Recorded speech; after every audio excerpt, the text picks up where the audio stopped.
Welcome to Headshots by Peggy Presents. I am Peggy and I'm here with John SWANBECK, and we are doing camera tips for actors today.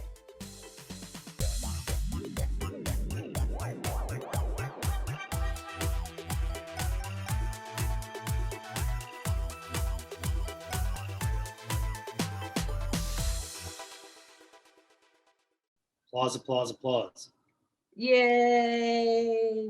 I'm glad you clarified that you were Peggy and not me. Otherwise, I think that would have gone right past them. I know. I think people sometimes are like, which one's John and which one's Peggy? I don't know. Yeah. That's right. That's because we're both so smart they can't tell us apart. We're both so smart they can't tell us apart. Did not mean to do that. I think that's what it is. But you're better looking. So the way to tell us apart is you're better looking. I have more hair. You have more hair. So you have been putting out some really cool content this week, as always, but you saw me commenting on some of your stuff this week. So I don't know what you want to talk about, but I was going to throw that out there that I really did like some of your little words of wisdom this week. I was, as a matter of fact, I was going to share some of those. If I can share some. You can do anything you want. This is just as much your show as it is mine at this point, John. Did I free? I just get to do the intro and the exit. Other than that, like, you can run it. No. You're one of the smartest people I know. Okay, I think we've done with the John and Peggy Mutual Worship Society. Yeah, so interesting. I've been putting out some. I didn't really think about them one way or the other. Otherwise, I'm just always trying to communicate how things work on camera, how actors can be better on camera and apply cinematic thinking to their wonderful actors process. And the way I describe it now is I show actors how to create the way directors think. Nailed it. Yeah, I think that's, and a lot of actors go, oh yeah, that makes perfect sense, because I'm really just bringing the camera to the actor's process. And the reason I think of it that way now is because actors are expected in an audition to know certain things and be able to do certain things on camera. Nobody tells them how to do it, so the director and the writer and the casting director expect it of them, but they don't tell them how to do it. So the actors in the middle going, I don't know, what do I do? And I think that's what my content does. It brings that side up to the equation. So I'll just share these and we can talk about them a little bit. And I think they'll be very helpful. This first one I published last night, and it reads, the job is to bring emotion to words versus connecting with words to create it. That's the one that I like. Went. Yeah, I was amazed. To me, it's interesting, and I find it. I think it's right, of course. And I was just communicating this thing, but a lot of people had that response that you say you had. Yeah. So read it again. The job on camera is hopefully what's being implied there. Job is to bring emotion to words versus connecting with words to create it. And I think and that's true, the job on camera. You and I talk about that a lot, and that is that doing nothing is sometimes doing the most, and not doing nothing with nothing, but feeling it and actually having the emotion. The camera's going to pick up that emotion versus trying to like overcompensate with words. That's what I got from that. It's like sometimes we try to overcompensate with dialect or big movements when we really need to just honestly feel and let the camera capture the true emotions. Yes, let's say I meant that, because that sounds really good. Let's say that's what I meant. That sounds really good. And when I publish these, and they do have a really good fan base of actors and directors and writers and people actually who aren't even in the business. A lot of sirens in the hood today. I think I forgot what I was going to say. Yeah, I completely forgot what I was just going to say. But I think a lot of people connect to your sayings, even if they're not actors, because like these could be quotes that could be used on a, inspirational work thing or whatever, because a lot of them connect to life in general, let alone, putting the actor's process into practice. yeah, that's actually the most like the stunning part of it for me is I hear from lawyers, public speakers, business owners, teachers, and they'll say the same thing you just said. Yeah. I think that's pretty cool. I'm flattered by that and gratified by it. That's Well, what I was talking about here is, although it's interesting to me, it's like I like when people have different interpretations of what I'm communicating. I think that's really cool. Everyone brings their own thing to it, their own perspective to it. But what I was talking about was that being on camera is like singing, and the emotion is the music, and the words are the lyrics. And just like when we sing, we we first create the music. We get in touch with the music first, and then we let it flow into the lyrics, and that's how the lyrics come alive in a song. And we're feeling the music all the time inside of us. It's very powerful. Um, but that's that's what I was sort of thinking was that being on camera is like music, and the emotion is the music, words are the lyrics, music flows into the lyrics, they come alive, just like singing. I like that. I like that. Yeah. I like what you meant it to say too. Besides what I decided I thought it meant. We'll trade, we'll switch. There you go. There you go. Um,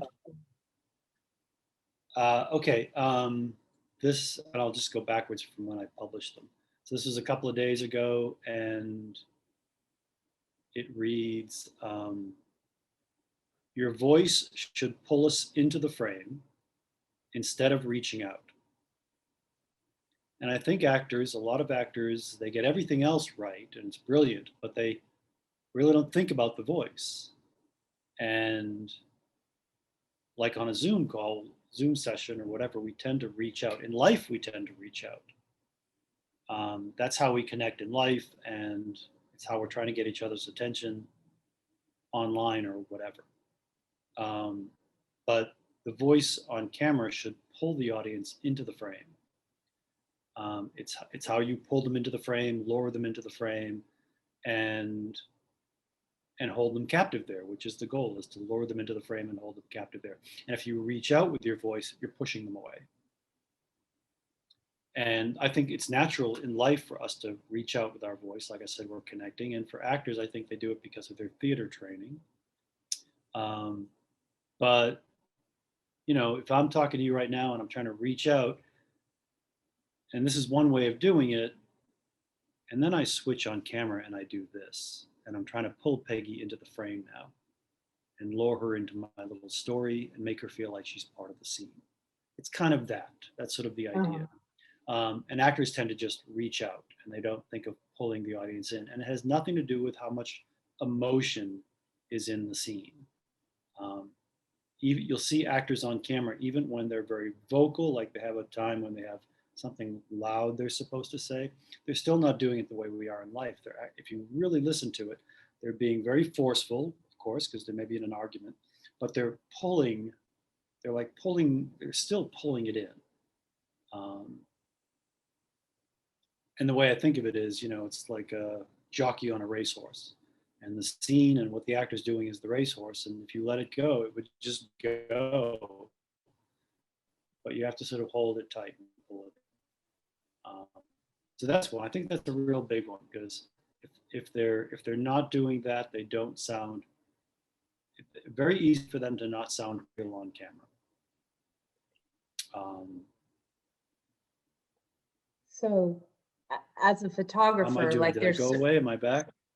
oh, no, you're still here. Did you, we're having internet problems and I don't even know, I don't know what's going on, but apologize if we get sketchy in this recording, but I think we're working. Did you Yeah, lose they've me? been there themselves, I'm sure. Okay. No, I just had that little Anyway, thing saying internet connection. no, I think as a photographer, like there's certain things that you do with lighting and posing and camera angles, and the goal is to pull people into the picture. In other words, people, the first thing they should see is the eyes, and then they go around, look at the rest of the picture, and then they should be drawn back to the eyes. That's how you judge if an image is, correct, if it's a aesthetically right portrait. It draws you in, you you look around at the whole scene, and then you focus back on the eyes. And with the motion camera, actors have so many things, there's so many elements to do that. Yes, the DP has a responsibility, the lighting people have everything that has a responsibility. But I like that you brought up the voice, because I know I do a lot of self tapes. I record client self tapes, and I'm training myself to kind of catch what actors are doing now. I see, oh, I get it.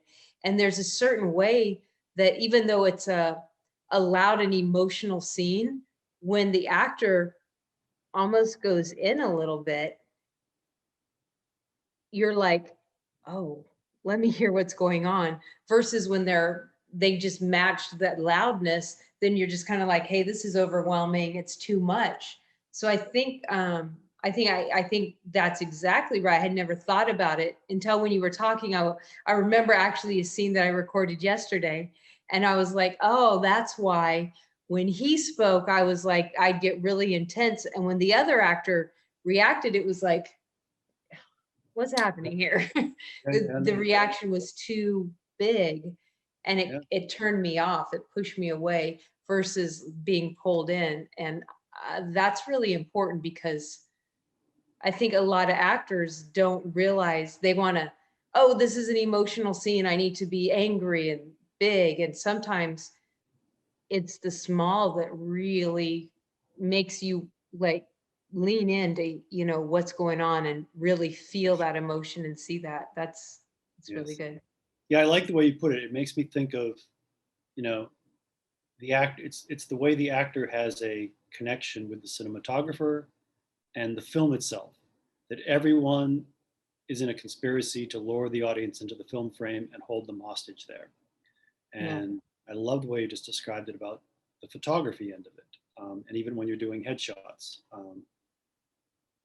And yeah, so everything is about luring the audience in on film. That is, whether it's still photography like you do with headshots, or it's moving picture, it's pulling the audience into the frame. Such a big part of it. Yeah, that's awesome. Okay, this one, I don't think I've ever gotten so many question marks than with this one. And I'm about to get a lot of a clipped delivery is a professional delivery. A clipped delivery is a professional delivery. And clipped, if you Google it, it just means basically, it's like staccato, just short, clipped little, like in terms of how you articulate Uh-huh. words. Um, and it's also the way human beings speak. For the most part, you and I have, well, not for the most part, entirely, we have spent this whole session articulating our thoughts in a clipped manner. And actors can sometimes, because they're really trying to do their job and make the most out of what they're trying to do and get it across, they can tend to hang on to lines a little bit. And a clipped delivery is a more professional delivery. Of course, there's some things, nothing's everything, but that one's absolutely true.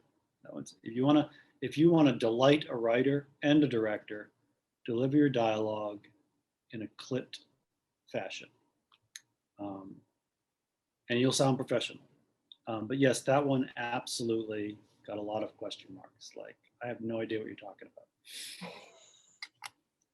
I did see that quote as well. And I thought exactly that because I thought, okay, short and precise. I tend to like, and I'm sure none of my viewers have ever picked up on this, but I tend to like to go on and on and on. Like I'll get on my soapbox and I'll like reiterate the same point 15 million times, which is why our shows are 45 minutes instead of 15. You're welcome. Um, but yeah, I think that's literally it. When you're watching something, you're like, yeah, I got it. Go on. Well, I promise you, a director, a writer, and a casting director will love you. Because it's the way human beings talk, and so you will sound real. And otherwise you stand the risk of sounding like a really good actor doing a really good job of acting. And anytime that's the case, it's not real. Just it can't be real. You're acting. We can see you're acting. Right. Even if it's brilliant, so I think directors, writers, and casting directors would love you, and you would stand out from the crowd. Awesome.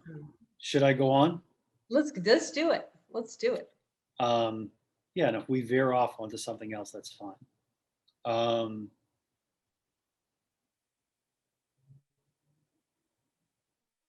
I also like that lately I've not just published the text of these, but I've started to turn them into like memes, and I've got a whole collection of like little pieces of art, which I think is terrific. And I'm on TikTok now. Are you on TikTok? I really was on TikTok. I think before the pandemic, I had leg surgery, so I was in bed for like 3 months, and then as soon as I like got my health back, it was a pandemic, so I spent quite a bit of time on TikTok. But I think I've switched over to Clubhouse. Clubhouse is my new place that I go and hang out. I feel like TikTok is awesome. And I did basically little tips on headshots and, modeling and different things like that. I never really found my niche on TikTok. I went to Clubhouse and I'm like, oh, here, these are my people. Like, we're cool. So a friend of mine that does massage for after post plastic surgery, she's like TikTok famous. She's like, she can't do anything without getting like millions of views and comments. Wow. And it's TikTok just isn't I go on TikTok, my kids send me stuff. I go and look what they sent me and I laugh. And that's my TikTok now. I haven't posted in a while, but I'm glad to know that you're on TikTok because now I'm going to go find you and check out your TikToks. Yeah, I have 9 followers. I'll be number 10.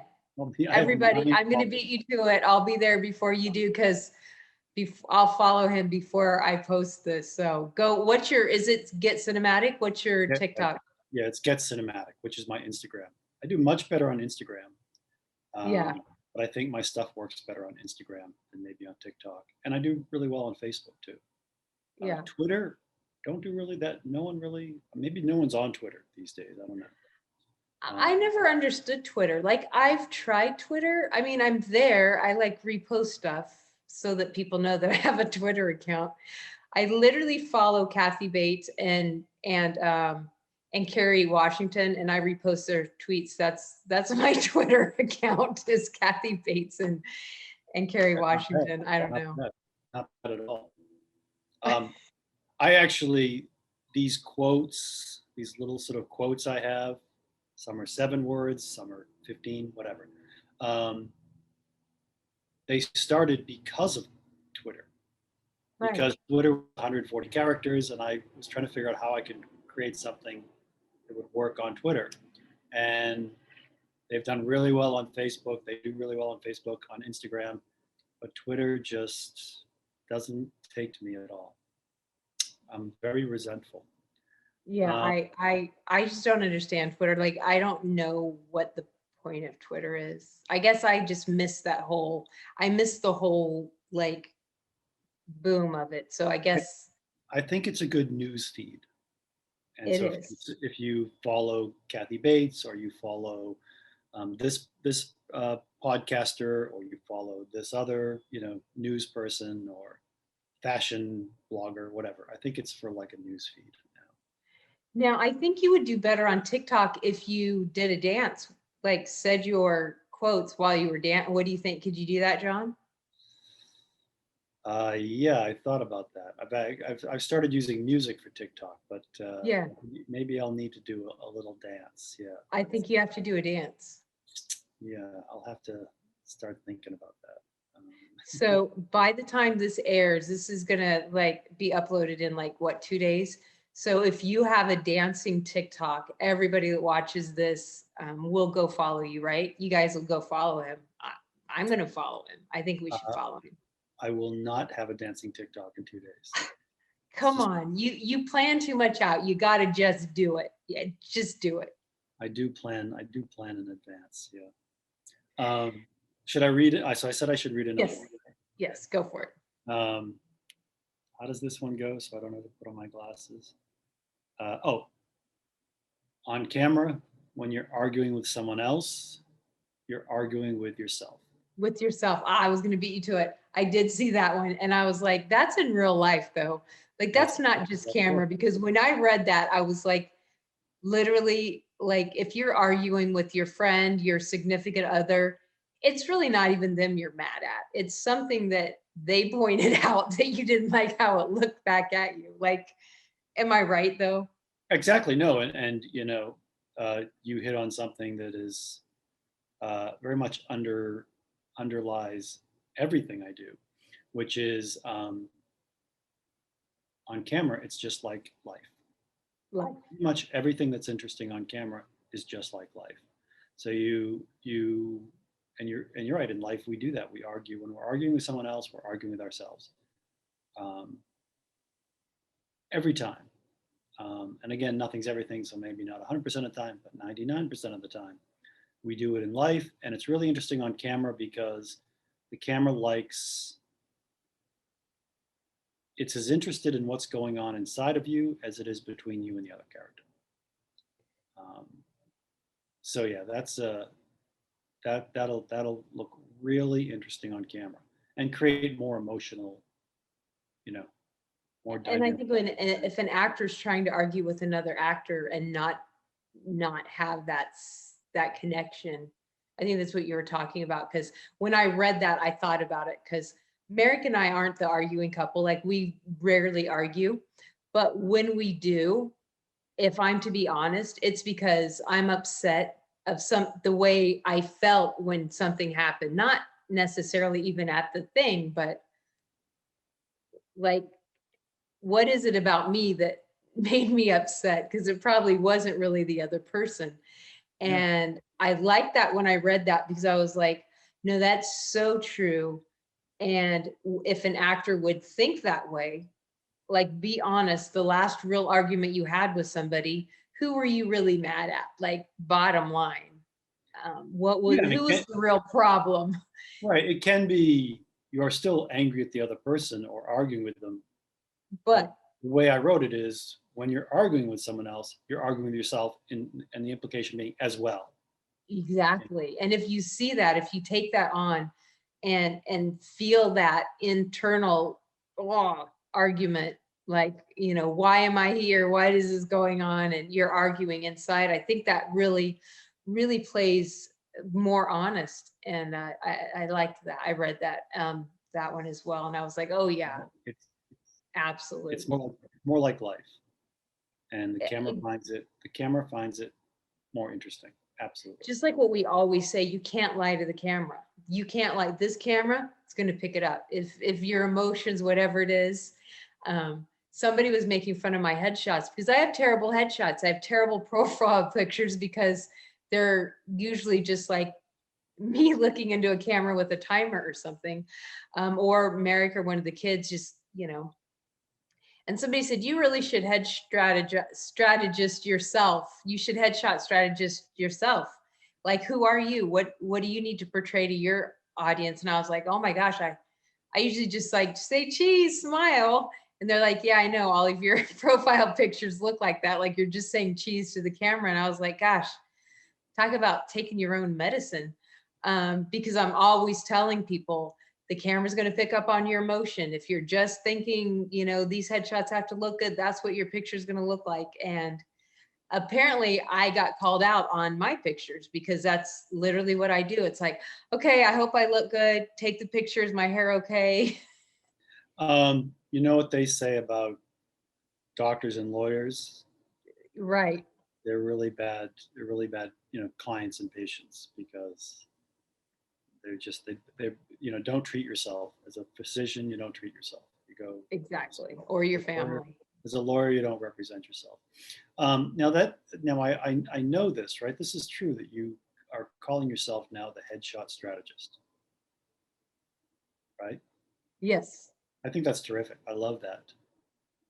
It's very memorable, and Well, it speaks to what you do. I think I'm the only photographer that I know that really digs deep and helps actors strategize. What is it that you need?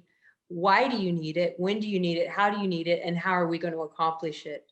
And I kind of said it as a joke once, and somebody said, you should trademark that. And I said, you know what? I think I will. And thanks to the pandemic and all this extra time that I have like a whole program now where I literally sit down.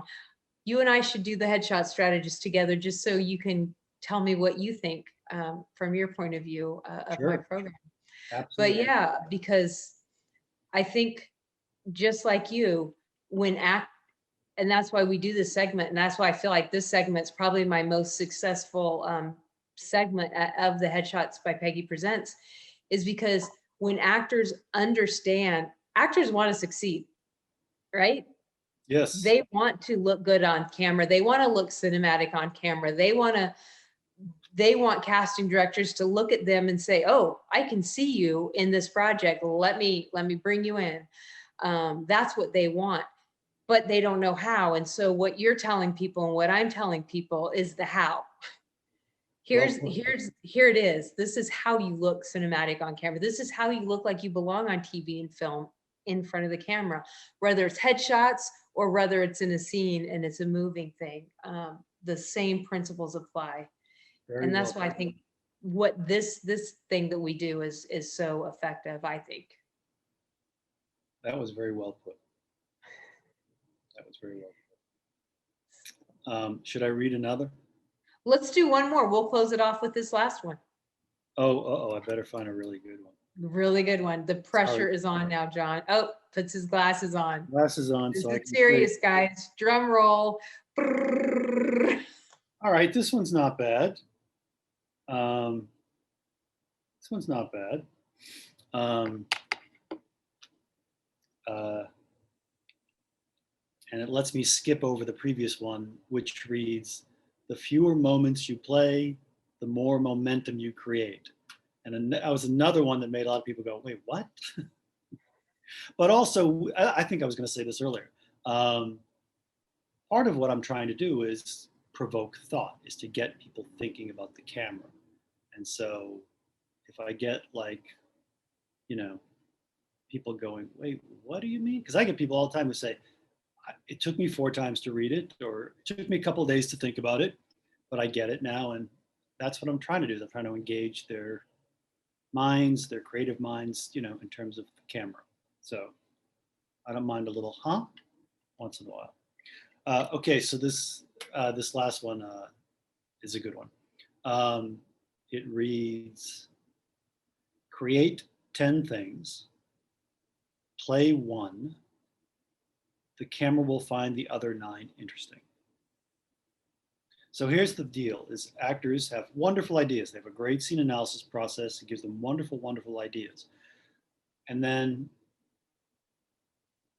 quite naturally, they come to the camera and they want to communicate all of these wonderful ideas at the same time. And you know this from headshot photography as well, the camera likes specificity and selectivity almost. And if you take a bunch of really brilliant ideas and you communicate them all at the same time to the camera in the same way, the camera's going to go, I don't know what to do with this. And it's all going to be very general. So their work, brilliant ideas, brilliant work, brilliant actor, and it's not going to be working because they just need to approach it a little differently. So the way I tell actors is, don't just put all of your stuff in a row and march towards the lens, because that'll be general. It'll absolutely be general. It's a lot of stuff competing with everything else, and you can't help but be general. You want to sort of think in flock formation.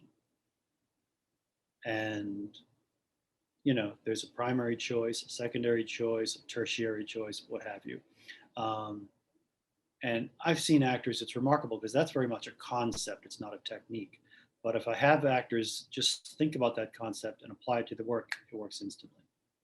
So they sort of get the idea that I need to, play this choice and then also this choice, and then also this choice versus all of them at the same time. And if you play all 10 in the same way at the same time, the camera's not going to get any of them. So you're kind of getting out of your way. And also, I really trust the actor's process. So does the camera. If they create 10 things, they're going to be there. They don't need to play them all, certainly all at the same time. So just because you create something doesn't mean you have to play it on camera. The magic of the camera is the camera will come and do the work. If you create something, the camera will come and do the work. That's your relationship with the camera. And you have to trust the camera. The thing I'm saying these days is trust your process, trust the camera. Trust your process, trust the camera. Trust your process, trust the camera. And that's a way of trusting the camera and having a relationship with the camera. And they should try it because they'll create a lot of wonderful things with their wonderful scene analysis process, like I said, and they'll do something and they'll look at it and go, I guess it's getting there. And if you think the way the camera thinks, you will never be saying, it's getting there. You'll be saying, oh, really? That's cool. Now I can maybe do this or that. But it'll take away that whole phenomenon of it's getting there, because these are really good actors with a really amazing process. We shouldn't be at a point where they're saying it's getting there. So that's what that one means. Create 10 things, play one. The camera finds the other 9 fascinating. So John, let me tell you how sync you and I are. People probably think that we like hang out and talk outside of these meetings, and we don't. Like Never this is met. our chatting time. Never met. No, I'm kidding. No, yeah, we've met before but we don't like hang out like we should. But we don't like hang out and talk or go have coffee or go have dinner. But this is what I've been saying the last month. The more specific you are, the more general you become, which is literally what you just said. And the reason I see that in headshots is people come in and say, I want a good theatrical headshot. Okay, what is that? But what is fact, what is truth, what happens every single time is when you nail it down. Okay, these are the roles that I normally go for. So I'm going to be an attorney. Okay, what kind of an attorney are you?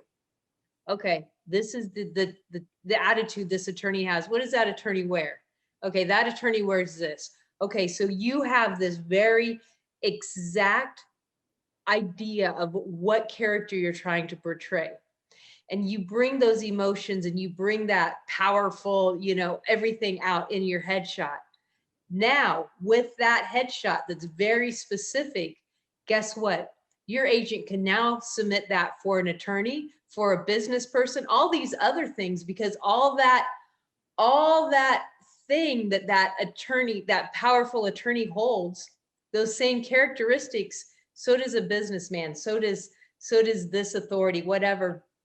And so all of a sudden, that specific headshot is able to be submitted for a broad amount of roles. However, if you do it the opposite and you just come in with no intention, then you got nothing. You can't submit that for anything. It becomes useless. So the more specific you are, the more broad you become. And that's exactly what you just said, create 10 things and play one. And I love that the universe is telling us the same messages, and we come at it at different angles. That's why I like hanging out with you, They're John. right in sync. I know. We're like right there. So yeah, that was absolutely, that whole time you were talking, I was like, same thing that I've been saying. And when they approach their headshots the way you're describing and the way you do, I think you just said this, but I want to repeat it. It makes a director, writer, casting director, agent say, oh, and you know what else they could do? And you know what else they could do? And then they start thinking for you. They're like doing your work for you. But if you're not specific, they'll be like, what would I do with that person? And then you've lost them, because no one's going to think like that. And if you approach your headshot the right way, the way you're talking, the way you do, it's going to make people say, oh, and you know what else I could cast them in? And I could do this and they could do that. And then they're doing your work. So. Exactly. Exactly. That is so cool. And I love how when we first started doing this show, gosh, it's been a while now. We've been doing this for a while. It was just like, all right, this is John's idea of how to look cinematic on, but it's cool how headshots and acting on, it's all the same, but just completely different. Yes, the moving camera, basically they're the same, because you do your headshot, and then when you get on camera, it's just a moving, living, breathing version of your headshot. Right. The camera is one still photograph. The still camera is one still photograph. The moving camera is a bunch of still photographs. Right. 50 frames per second, They're from the same womb. That used to be my joke, I used to say, because I used to never do video. I used to never do anything video. I was always, no, I'm still a photographer. And I would always say, yeah, I can capture all the emotion in one frame. You need 50 frames per second. But now I'm doing video, so I can't bag on video anymore. Ouch! That's ouch. I know. It's a great line. I love the line. But ouch. That's funny. You hit hard. That's a good line. I try. But yeah, so now I'm getting a love for the moving camera as well, and learning that side of it. So it's a great media. It's fun. It is. And John, I've enjoyed this. I hope all of our viewers and listeners, now that we're a podcast, I'm going to throw that out there again. Now that we're a podcast. So if you're watching this on Facebook or on my website or on YouTube or on John's Facebook, jump over to wherever you watch your podcast and type in Headshots by Peggy Presents and follow us, because follows right now are very helpful as we're just starting off in the podcast world. So I do appreciate that. And John is everywhere at Get Cinematic. What else where else are you on? Well, I've sort of turned into Get Cinematic primarily. So that's my Instagram, and which really loves these things that I publish. Instagram is Get Cinematic. TikTok is Get Cinematic. Facebook is just my name. And Twitter is CleverActorTips, but...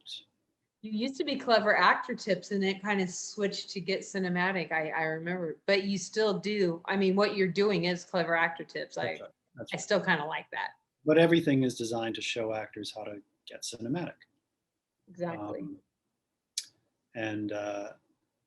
Yeah, so they can, and it's all I do. It's all I publish. It's all I post. You're not going to see any pictures of me with my dog, or showing you the hot dog I cooked, or anything. It's just, this is sort of my message, what I'm communicating. Me, on the other hand, you will find out what we had for dinner. You may find out where we went. That's if you follow Peggy. If you follow Headshots by Peggy, it's just my work. But I try to keep people interested and informed and entertained. But yeah. Well, so I'm Headshots by Peggy almost everywhere. So make sure you follow us. Make sure that you get a hold of John and ask him about his workshops and his classes, because John has an amazing way of teaching. And I just heard one of my clients is now one of your students. Who's that? Um, Can you say?